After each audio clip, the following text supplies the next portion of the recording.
Gupitan ko ng kuko si LB. Pero bago siya ako gupitan ng kuko, kakainin ko muna siya ng treat. Kasi pag hindi, nagagalit siya.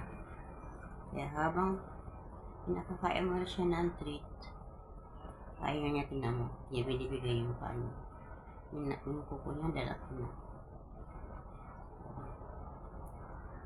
Basta, masanay ka ng, maano na siya, magigets mo na siya. Kailangan ng madalian. Yan. Kapit ko na isa.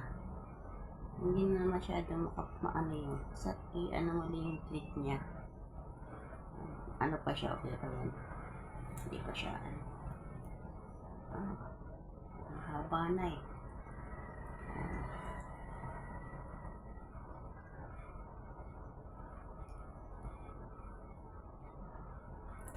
Dahil niya pagupit, hihirapan ka.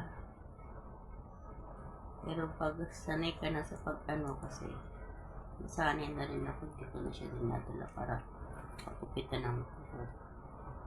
Kasi alam ko na kung paano pagupit. Tsaka iisa lang siya. Ayaw niya talagang pagupit, nagagalit siya.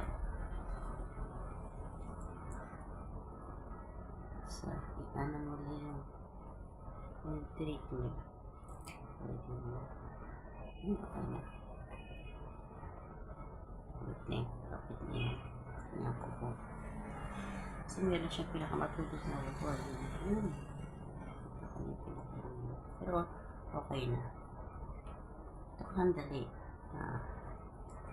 Ito ka naman. Oh. Yan. Yan ka po. Kuka.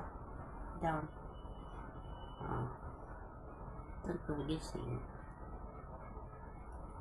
Kaya talaga siya. Alam ko yung niya eh, yung mood niya pag galit siya. Hindi ko siya basta pinugupitan. Kaya lang ginagawa ko yun. Alam ko lang kung paano siya gupitan. Lalo yung pinakadulo. Tsaka yung huli ng kuko. Galing humaba ang ko niya.